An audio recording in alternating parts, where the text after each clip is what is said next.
নবী করিম সাল্লাল্লাহু আলাইহি ওয়াসাল্লাম তার জীবনের সর্বশেষ যে কাজটা কথাটা বলেছিলেন সেটা ছিল কি? নামাজ।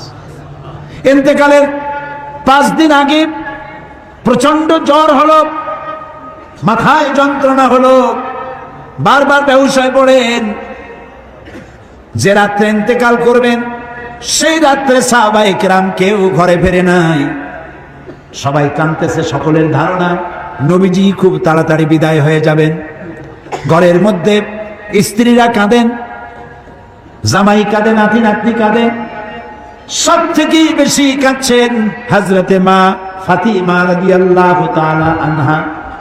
রাসূলুল্লাহর হুশ এলো, হযরত ফাতিমার কান্না দেখে কাছে ইশারা করে ডাকলেন, কানে কানে কি যেন বললেন।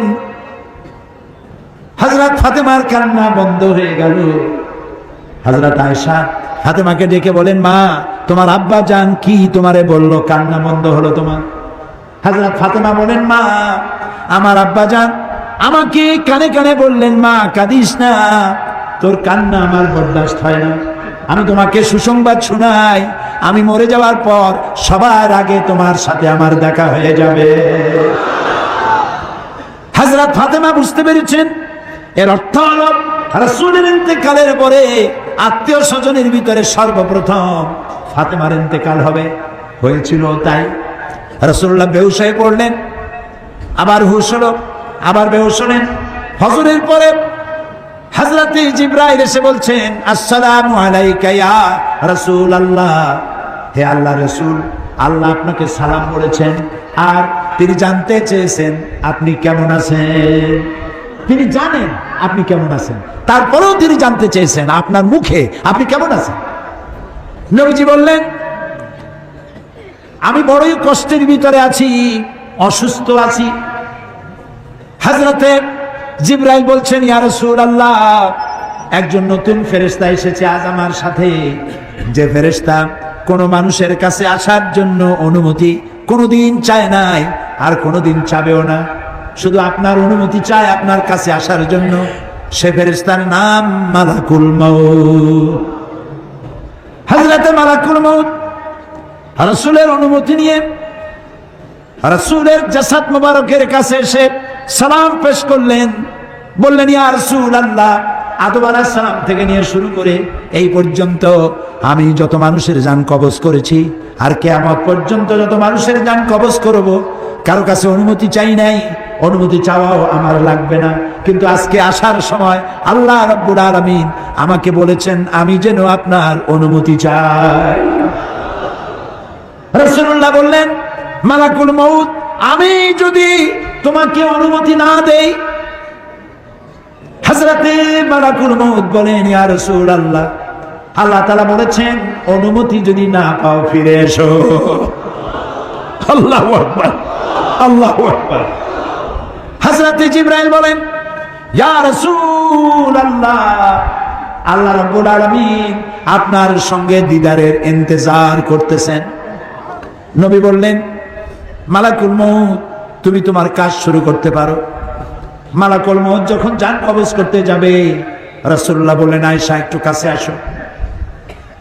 ওই যে সোনা ছিল কয়েক টুকরা, সোনাগুলোর খবর কি? 6 টুকরা, ছোট্ট ছোট্ট 6টা টুকরা সোনা ছিল, সোনাগুলো কই? হযরত আয়েশা বলেন, আমি তার যত্ন করে রেখেছি। নবীজি বলছেন, এক্ষুনি স্বর্ণ টুকরাগুলি সদকা করে দাও। আমি মুহাম্মদ সাল্লাল্লাহু আলাইহি সাল্লাম আল্লাহর দরবারে এই অবস্থায় উপনীত হতে চাই না যে মুহাম্মদের ঘরের ভিতরে সোনা আছে। হযরত ওমর রাদিয়াল্লাহু তাআলা আনহু রাসূলের সঙ্গে দেখা করতে গেছিলেন একদিন। ঘরে মা আয়েশা ছিলেন না। হযরত ওমর সালাম দিয়ে ঘরের মধ্যে ঢুকে দাঁড়ায় দাঁড়ায় কাঁদতেছেন, বাচ্চা শিশুর মতো ডুকরে ডুকরে কাঁদছেন। রাসূলুল্লাহ জিজ্ঞেস করছেন, ওমর কাঁদো কেন?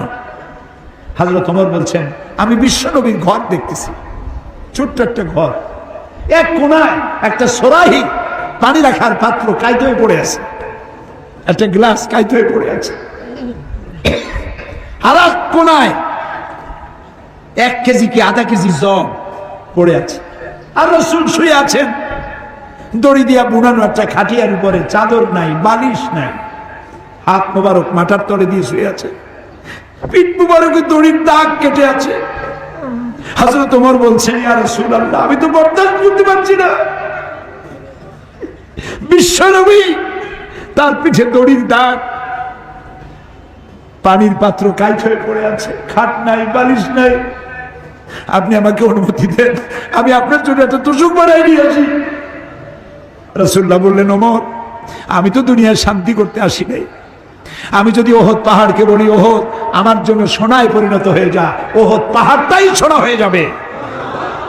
শান্তি করতে আসি নাই।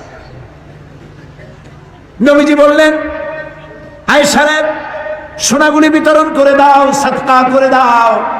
মালাকুল মউতকে বললেন, তুমি তোমার কাম সারো। জান কবর শুরু হয়ে গেল। নবীজি জীবনের শেষ কথা মুখ থেকে উচ্চারিত হলো, আসসালাত আসসালাত ওয়া মা মালাকাত আইমানুকুম, ও আমার উম্মতেরা, নামাজ নামাজ। ইন্তেকালের সময় মেয়ের কথা বললেন না, নাতির কথা বললেন না, জামাইয়ের কথা বললেন না, উম্মতকে স্মরণ করালেন, ও আমার উম্মতেরা, নামাজ ছেড়ে দিও না। আর তোমার অধীনস্থ ব্যক্তিদেরকে জ্বালা যন্ত্রণা দিও না, চাকর বাকরের জ্বালা যন্ত্রণা দিও না, গরিব মানুষের দিকে লক্ষ্য রেখো। আর আমি চিরজনমের মধ্যে জ্বালা যন্ত্রণার থেকে বিদায় নিয়ে গেলাম, নামাজ ছেড়ে দিও না। কিয়ামতের দিন ওই রাসূল যদি আমাদেরকে উম্মত বলে পরিচয় না দেন, জান্নাতে যাওয়ার উপায় নাই।